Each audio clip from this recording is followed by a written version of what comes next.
Thank you. Further debate, the member for Kingston and the Islands. Mr. Speaker, I'm honored today to speak on this bill that recognizes the great importance Magna Carta played in developing our modern justice and parliamentary systems. I thank the member for York Simcoe for introducing it. On June 15, 1215, King John of England was forced by his rebelling barons to grant royal assent to this wrinkled parchment immortalized as Magna Carta, or Great Charter, and agreed to be bound by its 63 clauses.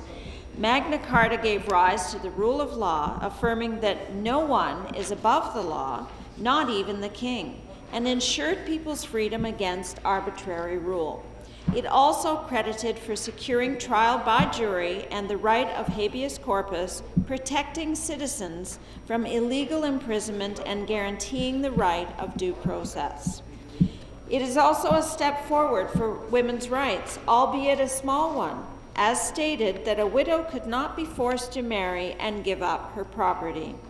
This historic shift revealed that absolute power is a perilous illusion that breeds only unrest, regress, and upheaval. It is the liberty of the individual collectively expressed that must be upheld. Magna Carta formed the foundation of the common law system and constitutional liberties. The principles of Magna Carta are reflected in the charters of governments around the world, including the French Declaration of Rights of Man, the American Bill of Rights, and the Universal Declaration of Human Rights in 1948. For Canadians, it has informed key documents from the Royal Proclamation of 1763 that shaped the then British colonies and their relations with First Nations to the Charter of Rights and Freedoms. In its storied reinterpretation and evolution, Magna Carta has charted the length and breadth of continued political thought relating to the expansion and assertion of human rights. Its ideals transcend cultures and ideologies as a powerful and lasting expression of freedom and justice. The Government of Ontario upholds these principles and continues to work towards extending human rights to marginalized groups. Our government understands that it has a duty to protect fundamental liberties and serve the best interests of all its citizens. It lies at the very core of what our government stands for, and I can assure you, Mr. Speaker, that we will continue to operate this way for the rest of time, no matter what party is at the helm. Although rarely invoked in courts today, and with most of its legal rights guarantees is assured through other rights and charters, Magna Carta's symbolic and historical influence is unparalleled.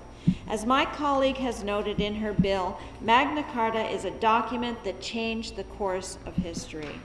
I have no doubt that it will be with great pride that Ontarians celebrate our high regard for human rights with dignity, with Magna Carta's 800th anniversary this year on June 15th. I also encourage all Ontarians to visit the original Great Charter and its companion document, England's Charter of the Forest, while they're on display at the limited time exhibits this year in Fort York National Historic Site in Toronto and the Canadian Museum of History in Ottawa. Mr. Speaker, it is my pleasure to lend my wholehearted support to this bill, a bill that aims to institute a day of reflection on the history and importance of the rights and freedoms we enjoy today. Monsieur le Président, c'est avec le plus grand plaisir que je donne mon appui à ce projet de loi ayant pour but l'institution d'une journée de réflexion sur l'histoire et l'importance des droits de liberté que nous apprécions tout le temps aujourd'hui. Merci beaucoup. Thank you.